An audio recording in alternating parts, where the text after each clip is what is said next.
Breaking news. President Bola Ahmed Tinubu receives confidential documents on Nnamdi Kanu as pardon pressure intensifies. This is a good one. So those people when be say dem dey rejoice say Nnamdi Kanu don go life sentence, no come back again. So you see, he has been sentenced to life, but few days, Nnamdi Kanu was sentenced on November 20, but as I'm talking to you, is pardon pressure has intensified because President Bola Ahmed Tinubu,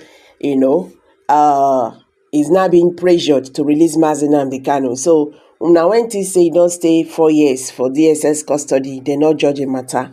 Say as he dey here, he go dey there forever. Okay, una go hear wetin dey happen right now.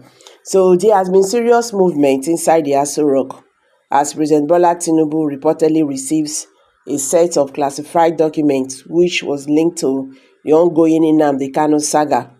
So these documents were tied to pardon requests, security assessment, and political implications surrounding his life sentence. Sources inside Abuja confirmed that the materials delivered to the presidency contain the formal appeal from the Southeast lawmakers urging Tinubu to invoke constitutional powers of pardon clemency, then legal and humanitarian beliefs outlining why Kanu's continued detention may worsen tensions in the region. Governor Alex Oti's strategy dossier. So the same plan he publicly announced. I'm talking about Governor Oti, the Abia State governor. He publicly announced a diplomatic push amid at securing Kanu's release despite the life sentence judgment. So another one is a security analyst warning that the verdict which summons Nnamdi Kanu with that life sentence has already increased pressure across the southeast and could escalate further. Inside Aso Rock, the mode is tense. Multiple insiders says the president is under dual pressure. The southeast leaders want a political solution. Governor Alex Oti recently revealed he has already activated a multi-level strategy involving high authorities, which is a direct signal that the presidency is now formally engaged. The Southeast reps and senators have also submitted letters calling for immediate clemency, insisting that Kanu's imprisonment is hurting national unity. Then the security advisors warn of rising tension. Security teams attached to the presidency caution that the life sentence has already triggered widespread reaction in Igbo communities, urging the president to consider a political settlement before things escalate. So this is the first major development since the life sentence verdict, and it marks the moment the Kanu issue moves from courtroom into the president's table. Experts say this could open 3 pathways. Pathway 1, Tinubu begins quiet pardon negotiations. Pathway 2, the presidency orders deeper review of the judgment. Then pathway 3, the full political settlement involving governors, security chiefs, and judiciary.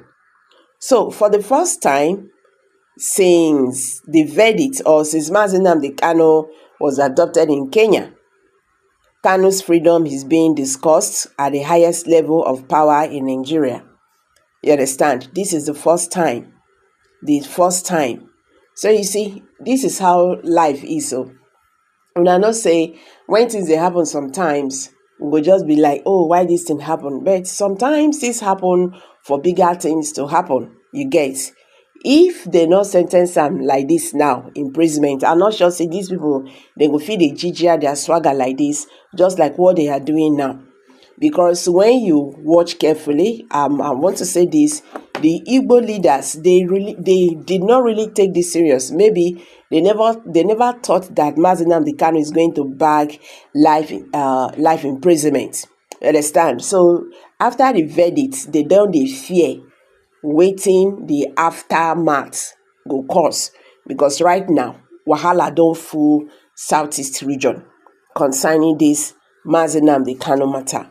You get, so things are not just fine at all in the southeast since Mazi Nnamdi Kanu was convicted by Justice James Omotosho.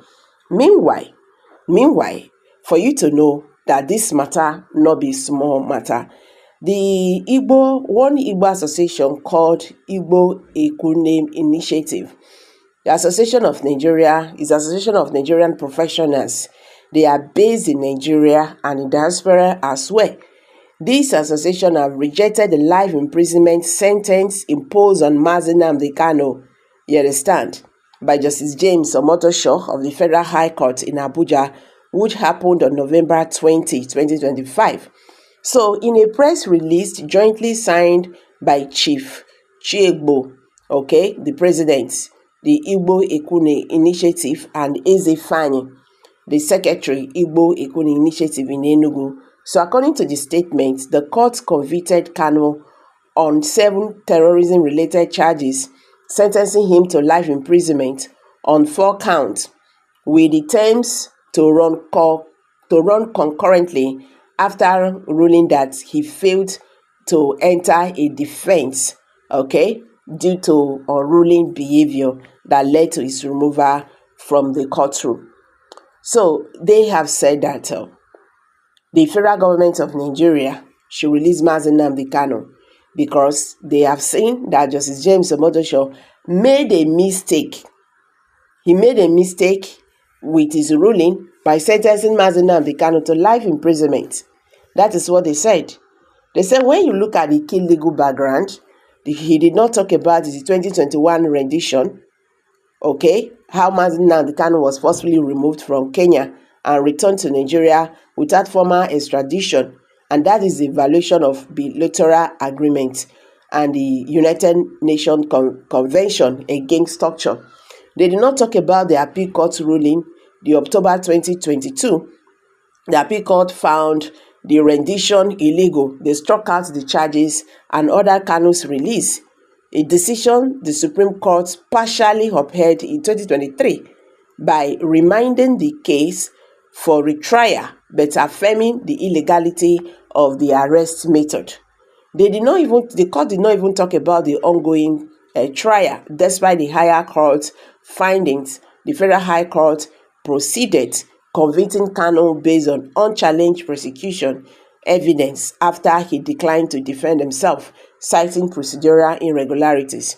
So November 20, 2025 judgment, the court held that Kanu's broadcast and directives via Radio Biafra incited attacks, justifying the conviction through it rejected capital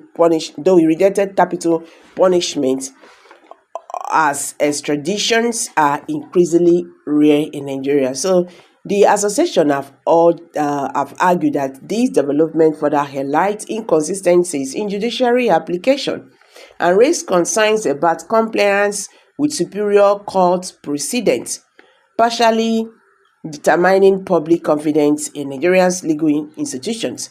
It's a Kanu's continued detention since 2021, despite the 2022 appellate discharge, also implicate violations of rights under the African Chapter on Human and People's Rights, which Nigeria has ratified. So you see, this judgment is really causing gbas everywhere you get. So now here I go drop this one. How you see am? Please drop your comment below the comment section.